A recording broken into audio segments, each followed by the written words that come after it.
BJP ഭരണസമിതിയെ സംബന്ധിച്ചിടത്തോളം നിർണായകമായ council യോഗമാണ് ഇന്ന് ചേരാൻ പോകുന്നത്. മുൻപ് നടന്ന 2 കൗൺസിൽ യോഗങ്ങളും സംഘർഷഭരിതമായിരുന്നു. കാപ്പ കേസിൽ ജയിലിൽ കഴിയുന്ന വാഴോട്ടുകോണം കൗൺസിലർ R. സുഗതൻ കഴിഞ്ഞ 2 കൗൺസിൽ യോഗങ്ങളിലും പങ്കെടുത്തിരുന്നില്ല. തുടർച്ചയായി 3 കൗൺസിൽ യോഗങ്ങളിൽ പങ്കെടുക്കാതിരുന്നാൽ കൗൺസിലർ സ്ഥാനത്തിന് അയോഗ്യതയുണ്ടാകും. ഇത്തരത്തിൽ അയോഗ്യത സംഭവിക്കാതിരിക്കാൻ പുതിയ നീക്കവുമായി മുന്നിട്ടിറങ്ങുകയാണ് സുഗതനും BJP നേതൃത്വവും.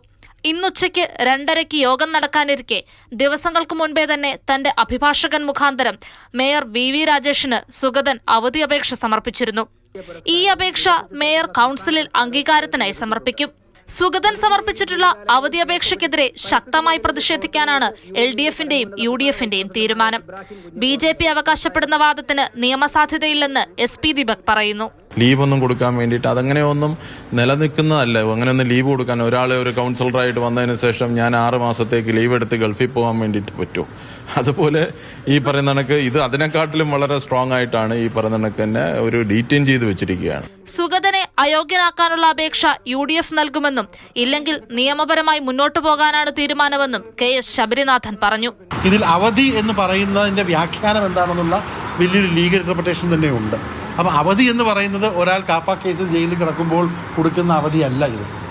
അങ്ങനെയൊന്നും കൊടുക്കാനെന്നുള്ള നിയമം ഒരിടത്ത് പറഞ്ഞിട്ടുമില്ല, അങ്ങനെ സ്റ്റാറ്റ്യൂട്ടും ഇല്ല. 3 കൗൺസിൽ പങ്കെടുക്കാത്ത കൗൺസിലറെ പുറത്താക്കാനുള്ള തീരുമാനം, അതിനുള്ള റിക്വസ്റ്റ് കൊടുക്കാൻ തീരുമാനിച്ചിരിക്കുകയാണ്. കൗൺസിൽ യോഗം എത്രയും വേഗം ചേരണമെന്ന് നിരന്തരമായി പ്രതിപക്ഷം ആവശ്യപ്പെട്ടിരുന്നെങ്കിലും എത്ര വൈകിപ്പിക്കാമോ അത്രയും വൈകിപ്പിച്ചാണ് ഇക്കുറി യോഗം ചേരുന്നത്. എന്തുതന്നെയായാലും സുഗതനെതിരെയുള്ള വിമർശനം കടുപ്പിക്കാനാണ് പ്രതിപക്ഷത്തിന്റെ തീരുമാനം. നിലവിൽ ഒരു സ്വതന്ത്രന്റെ പിന്തുണയോടെ 51 സീറ്റുകളുമായാണ് BJP കോർപ്പറേഷൻ ഭരിക്കുന്നത്. സുഗതന് കൗൺസിലർ സ്ഥാനം നഷ്ടമായാൽ BJP പ്രതിസന്ധിയിലാകും.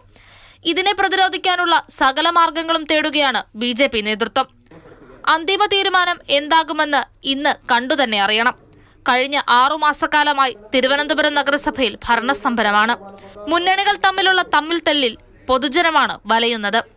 മാതൃഭൂമി ന്യൂസ്, തിരുവനന്തപുരം.